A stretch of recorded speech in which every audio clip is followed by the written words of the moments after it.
بسم اللہ الرحمن الرحیم۔ السلام علیکم معزز طلباء کرام، آپ سب کیسے ہیں؟ آج ہم تفسیر بیضاوی کے سبق نمبر 326 کو پڑھیں گے۔ آج کے ہمارے سبق کا عنوان ہے آدم کا جنت میں رہنا۔ آج کے ہمارے سبق کی عبارت وَقُلْنَا یا آدم اسکن انت وزوجک الجنہ سے شروع ہوتی ہے۔ آج کے سبق میں ہم چند اعتبار سے بات کریں گے۔ ایک تو ہماری گفتگو وہ اس حوالے سے ہوگی کہ یہاں پر انت ضمیر کو کیوں لایا گیا، اور دوسرے نمبر پر یا آدم اسکن میں خطاب صرف آدم سے کیوں، حضرت حوا سے کیوں نہ کیا گیا، اور تیسرے نمبر پر یہ کہ جنت کا وجود اور مخالفین کا اس پر جواب، اور اس کے بعد ہم پھر وَكُلَا مِنْهَا رَغَدًا حَيْثُ شِئْتُمَا کے حوالے سے بھی وضاحت کریں گے۔ تو خیر بڑھتے ہیں سب سے پہلے آج کے سبق کی عبارت، اس کا ترجمہ، اور اس کے بعد اس کی وضاحت کی طرف۔ مصنف علیہ رحمہ لکھتے ہیں وَقُلْنَا یا آدم اسکن انت وزوجک الجنۃ۔ فرمان الہی کو نقل کرتے ہوئے لکھا کہ رب فرماتا ہے اور جب ہم نے کہا کہ اے آدم تم اور تمہاری زوجہ جنت میں اپنا مسکن بناؤ، رہائش رکھو۔ السکنا من السکون، یہ سکنا سکون سے بنا ہے۔ لأنہا استقرار ولبس، کیونکہ اس کا معنی ہے مستقر ہو جانا، ٹھہر جانا۔ وَأَنْتَ تأکید، اور انت ضمیر جو ہے وہ بطور تاکید کے یہاں پر لائی گئی ہے۔ اُکِّدَ بِهِ الْمُسْتَكِنُّ لِيَصِحَّ الْعَطْفُ عَلَيْهِ، اس انت ضمیر کے ذریعے سے ضمیر مستتر کو مؤکد کیا گیا تاکہ اس پر دوسرے اسم کا جو عطف ہے وہ صحیح ہو سکے۔ وَإِنَّمَا لَمْ يُخَاطَبْهُمَا أَوَّلًا، اور بہرحال اولاً ان دونوں کو خطاب نہیں فرمایا، آدم و حوا کو اکٹھا، تنبیہاً علی انہ المقصود بالحکم، اس بات پر تنبیہ کرتے ہوئے کہ مقصود بالحکم جو ہے وہ آدم ہی ہیں۔ والمعطوف علیہ تبع لہ، اور جو معطوف علیہ ہیں وہ ان کے تابع ہیں۔ والجنۃ دار الثواب لأن اللام للعہد، اور جنت وہ دار ثواب یعنی جو ثواب کا گھر ہے وہ مراد ہے، اس لیے کہ یہ لام عہد کا ہے۔ ولا معہود غیرہا، اور اس کے علاوہ تو کوئی ذہن میں یہ پہلے بات گزری نہیں، تو لہٰذا وہ جنت ہی مراد ہے۔ ومن زعم انہا لم تخلق بعد، اور جن لوگوں نے یہ گمان کیا کہ جنت ابھی تک پیدا ہی نہیں کی گئی، قال، انہوں نے یہ بولا کہ انہو بستان کان بارض فلسطین او بین فارس و کرمان، وہ کہتے ہیں کہ یہ ایک باغ ہے جو فلسطین کی زمین پر تھا، یا وہ فارس اور کرمان کی زمین پر تھا۔ خلقہ اللہ تعالی امتحانا لآدم، اور اس باغ کو اللہ تبارک و تعالی نے آدم کی آزمائش کے لیے اور آدم کے امتحان کے لیے پیدا فرمایا ہے۔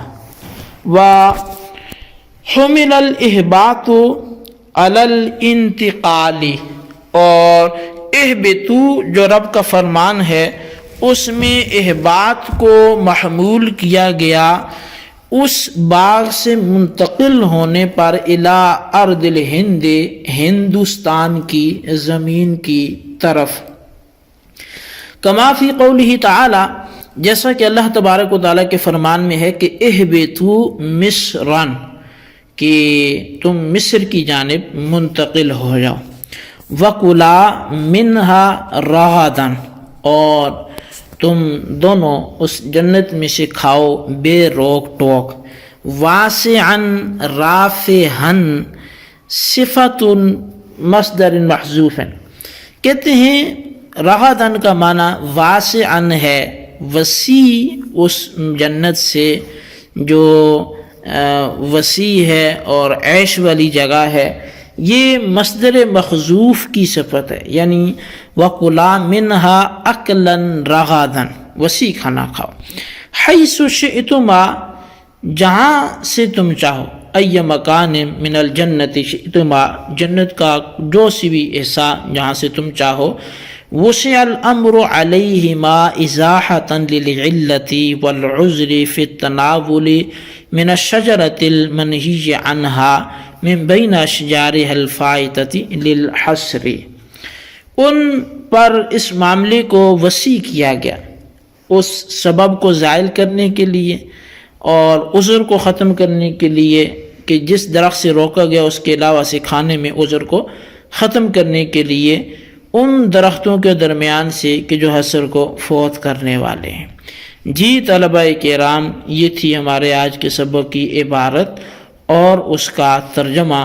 اب آئیے ہم اس کی وضاحت کی طرف بڑھتے ہیں۔ سب سے پہلی بات یہ ہے کہ وَقُلْنَا یا آدم اسکن فرمایا، تو اسکن یہ امر کا صیغہ ہے، واحد مذکر حاضر کا ہے، اور یہ سکنا یعنی رہائش گاہ اس معنی میں ہے، اور یہ سکون سے مشتق، سکون آپ کو پتہ اطمینان کو بولتے ہیں، اور سکون جزم کو بھی سکون بولتے ہیں، چونکہ جو سکون ہے اس میں ایک حرکت ہوتی ہے، ایک سکون ہوتی ہے۔ حرکت کا مطلب ہے کہ ایک حالت پر نہ ہونا، دائیں بائیں آگے پیچھے، یہ حرکت ہے، اور سکون کا مطلب ہے کہ جو حرکت سے خالی ہو، تو استقرار ہوتا ہے سکون میں۔ اور چونکہ جہاں بندہ رہائش رکھتا ہے تو وہاں وہ ایک ٹھہرنے کے معنی میں آ جاتا ہے، استقراری معنی میں آ جاتا ہے کہ اب وہ دائیں بائیں ادھر ادھر جانے سے گریز کرتا ہے۔ تو مطلب اگر کہیں سفر ہوا بھی تو بالآخر اس نے لوٹ کے گھر ہی آنا ہوتا ہے، تو گویا اس کا قرار، اس کا ٹھکانہ، اس کا استقرار اسی مقام پر ہے، تو اس لیے اس کو سکنا، اسکن بولتے ہیں۔ اب دوسری بات یہ ہے کہ اسکن یہ امر واحد مذکر حاضر کا صیغہ ہے، تو اس کے اندر انت ضمیر پہلے سے ہی موجود ہے، پھر آگے انت دوبارہ سے کیوں لائے؟ تو کہتے ہیں کہ چونکہ بصریوں کے ہاں مرفوع متصل پر بغیر کسی فصل کے جو عطف ہے وہ جائز نہیں ہے، اور یہاں چونکہ اسکن پر آگے وزوجک الجنہ کا عطف ہونا تھا، تو وہ فصل جو بیچ میں تھا وہ ضمیر مرفوع منفصل کے ذریعے سے لے کے آئے تاکہ ضمیر مستتر جو ہے اس پر عطف صحیح ہو جائے اور معنی تاکیدی بھی حاصل ہو جائے۔ اچھا، اب یہ تھی جناب جو ضمیر کے حوالے سے بات وہ آپ کے سامنے پیش کی گئی۔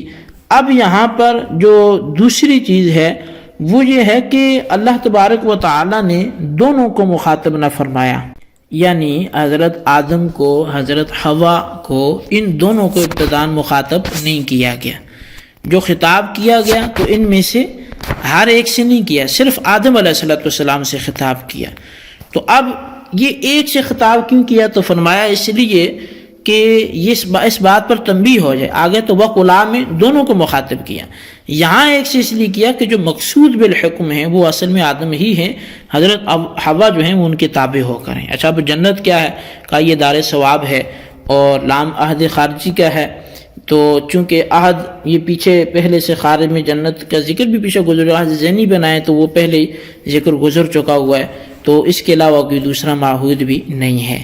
پھر یہاں پر معتزلہ وہ کہتے ہیں جنت اور دوزخ ابھی پیدا نہیں کیے گئے، تو ان کا رد بھی ہے کہ دیکھیں جنت پیدا تھی تبھی تو وہاں رہے۔ وہ تعویل کرتے نہیں جی، یہاں جنت سے جو مراد ہے وہ ایک باغ تھا جو اسی وقت حضرت آدم علیہ السلام کے لیے زمین میں بنایا گیا تھا۔ اور وہ زمین فلسطین کی تھی، اور ایک قول یہ ہے کہ فارس اور کرمان کے درمیان یہ باغ تھا اور آدم علیہ السلام کی آزمائش کے لیے بنایا گیا تھا۔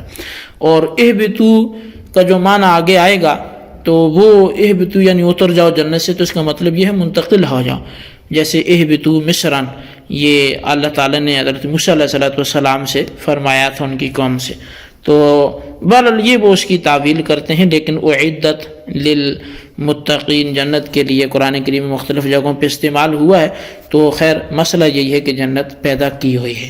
یہ ہمارے آج کے سبق کی عبارت ترجمہ وضاحت تھی جی، اس کو آپ اچھی طرح سمجھیں، اس کے خلاصے کو اپنے رجسٹر پر لکھیں اور بالخصوص ان سوالات کے جوابات بھی دیں۔ سوال نمبر 1 یہ ہے کہ انت ضمیر کو لانے کی کیا وجہ ہے، اور سوال نمبر 2 یہ ہے کہ اولاً دونوں کو خطاب کیوں نہ کیا، وجہ تحریر کریں۔